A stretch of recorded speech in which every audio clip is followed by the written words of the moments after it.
Hello, all signs. Welcome to this is going to be a collective reading, and it's a timeless reading, just a general energy kind of surveying. And we're going to look at past stuff that we've let go of, and also some present energies that we might be in, and in terms of the future column as well, we're going to look at some things we might need to be aware of as we're moving forward. And we've got tarot, and we're going to do some oracle decks, oracle cards as well. So I might just tilt you down for this so you can have a quick look. And yeah, so calling in the archangels, ascended masters, light beings and spirit guides, and of course our higher selves to assist us with this reading. And just remember that this is a general reading, so if things don't resonate, please don't take them on, just let it go.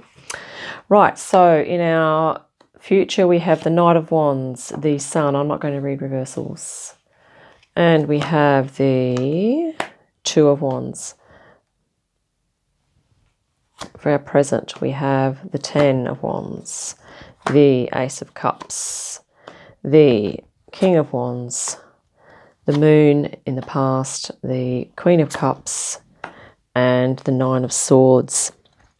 Okay, that's kind of looking pretty awesome from where I'm standing. Now, where I'm sitting, sorry. Now, we have also a Lemurian Star Child Oracle, which I'm just going to quickly shuffle one time because I've previously shuffled this a lot. And yeah, so we'll just pop one of those down there as well. And yeah, so it's kind of looking like, yeah, we're dealing with some, in terms of what we're leaving behind, we've processed a lot of, this is Starseed Oracle as well, I'm just grabbing one of these too. We have processed a lot of stuff, okay? And there's things that we will be letting go of, that we've let go of. And yeah, there's a lot of course, our subconscious has had a lot of, there's been a lot of stuff building up over the years, hasn't there?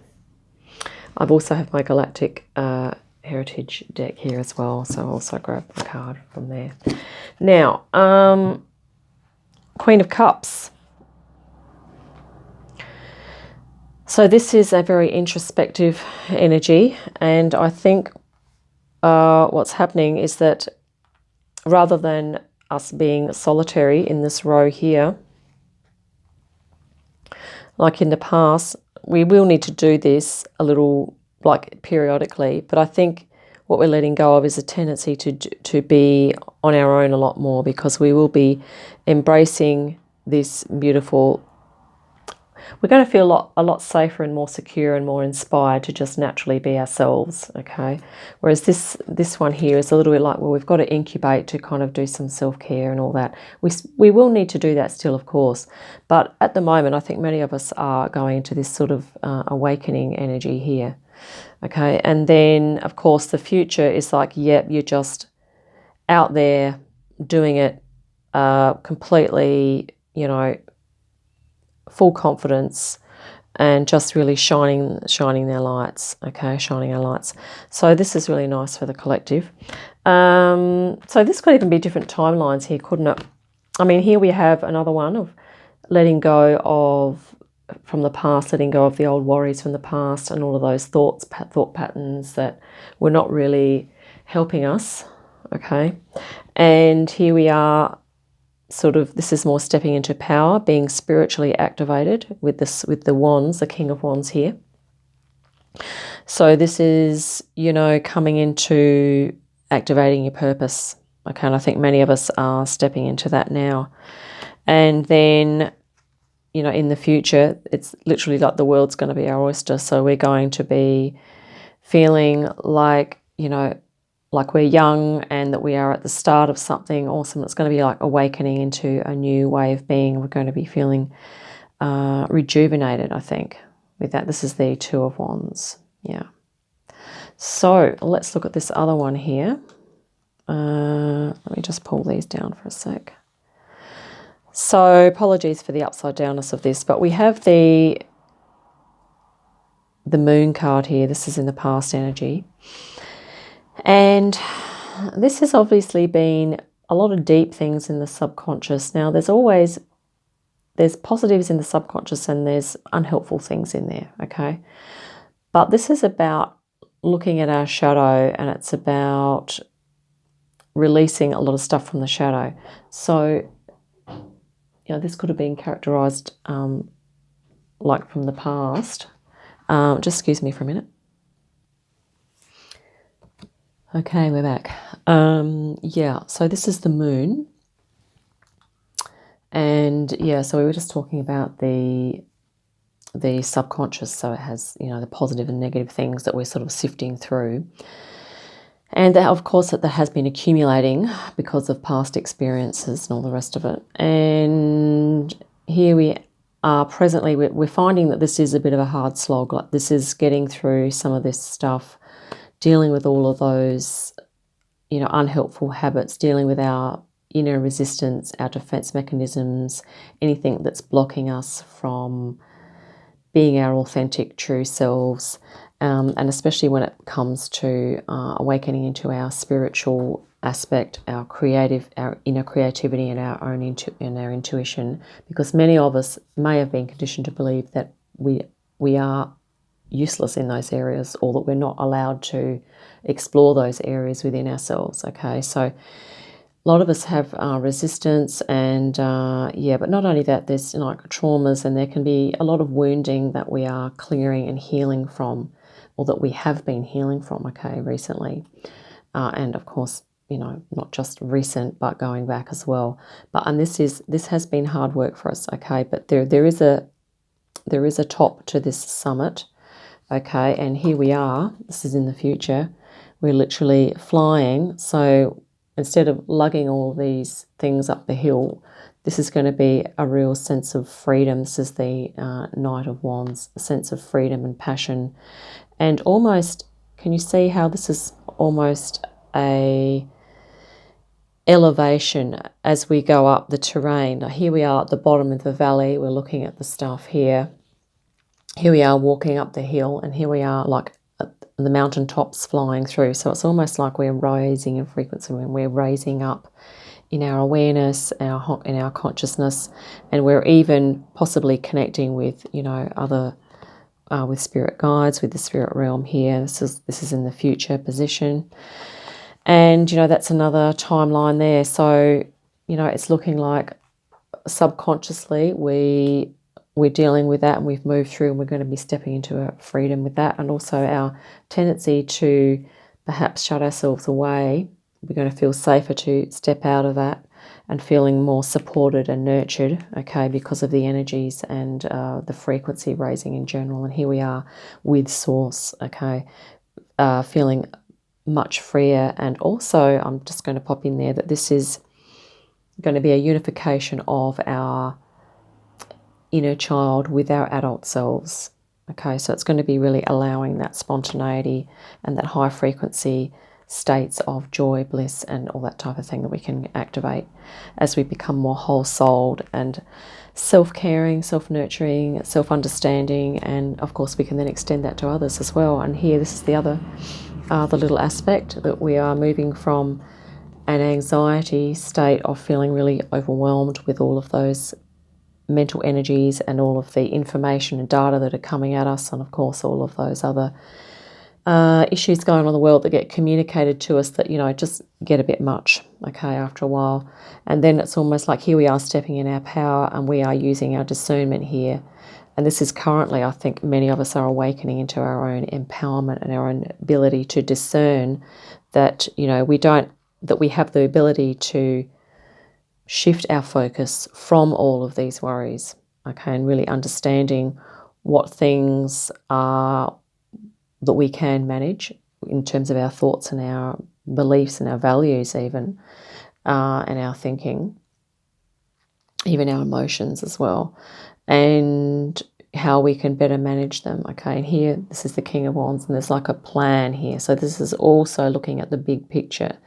So many of us are coming to this understanding that, okay, we had to go through this suffering, but it's a part of the bigger picture, okay.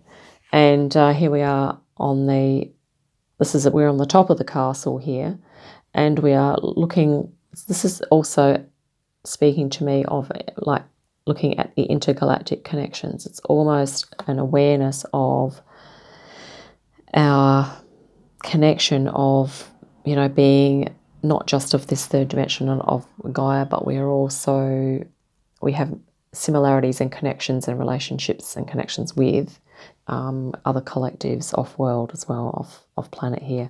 But here we are gaining our mastery over our domain, so to speak, and here we are really extending and expanding our cosmology and our world, so to speak. So that's looking really awesome for us. Let's just grab here. Guess what we have for the Lemurian Star Child Oracle? We have the fire of transformation, radical purification, violet flame, surrendering, and resurrection. This is going to be like a resurrection type of feeling here. Okay, as is this one, we will just be in our element. And I really love how there are wands here. I'm getting chills because this spread is like 10 of Wands. Okay, we're releasing that burden, but we have the Knight of Wands and the King of Wands, the Three of Wands. Okay, very spiritual fire, suit of fire, and here we have the fire of transformation, which is just gorgeous. Radical purification, that's what we're doing. We're releasing a lot of stuff. We're purifying our thoughts and our feelings and our opinions of ourselves. We're purifying all of those emotions and the thoughts that we have about ourselves and about our world and about others around us as well. And yeah, violet flame, okay, for transformation. Great to use in a meditation visualization. We also have surrendering and resurrection. So yeah, rebirth, surrendering to, and here we are. This is a nice little surrendering. Ace of Cups is surrendering to that, I guess the unifying consciousness or that energy that pervades everything. Okay, and just surrendering into that as well. And yeah, that's really gorgeous. Let's look at our Starseed Oracle. We have the 7 Star Sisters, Birthing Creations, Tapestry of Life and Expression. Birthing Creations, that is what we are doing. The 7 is a number of transformation and change, as is the fire of transformation here. And this is also a suggestion that Spirit's putting in there too, with a movement and dance. Moving the body is a great way to release trauma and get blocked energies moving and that type of thing. All right, so this is a call to activate the physical body. Okay, also birthing creation, so creativity, a big thing. Tapestry of Life, expression, so creative expression. And the 7 Sisters, I believe, is something to do with the Pleiades. So I think this is going to be to do with a Pleiadian connection. Let me just check that, because this is a really small little book here, and we might just quickly tap into this. The 7 Star Sisters 100, because, sorry, bear with me. Oh, I have it now. Here we go. Okay. There are new creations that want to be born, beauty that's yearning to be woven, new consciousness that's longing to be breathed into life. If you draw this card, you're being called to surrender to these creations, to usher in a new era of consciousness and do your bit in weaving the web of life. This is the card of the artist and the midwife. You're being called to ponder questions like, what wants to be birthed through you? What new creations are whispering in your ear? What beauty are you being called to make? Creativity and intuition come from the same sacred place. They occur when we find ourselves flowing with the rest of life. Earth is renowned as a planet of manifestation and creativity, and yet so many of us have forgotten how to create. Somewhere along the way, we stopped seeing ourselves as artists, as creatives, as poets. Yet to be human is to be creative. Creativity is a part of your true nature, and I believe this is why when we go into our subconscious, we are coming into contact again with our inner creativity, and we are also addressing the blocks to that creativity. And this is why it's been such a hard yakka. okay, to get rid of those emotional and mental blocks. Okay, a lot of them are deep-seated.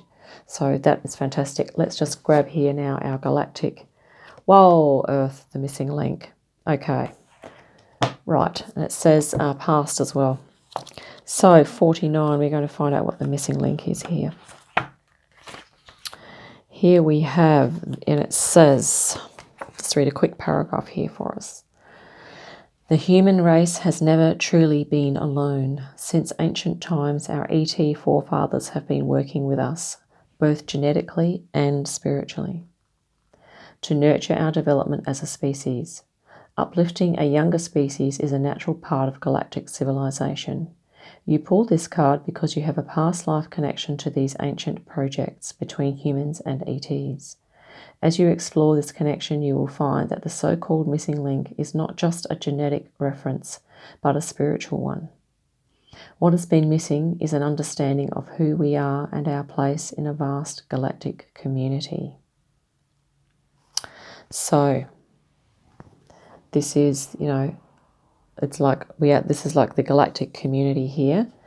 And this is also pondering our galactic connections, the image on this card, okay? So, yeah, this is really awesome. We are stepping into our galactic beingness, and we are going through transformation, the fire of transformation as we do this, folks. And yeah, that has been the reading for the collective for today. It is the 31st of May. So wherever this reading finds you, or wherever you read it, it could be resonant for you at that time as well. So thank you for tuning in. And yeah, I look forward to our next collective reading. Have an awesome day. Catch you next time. Bye for now.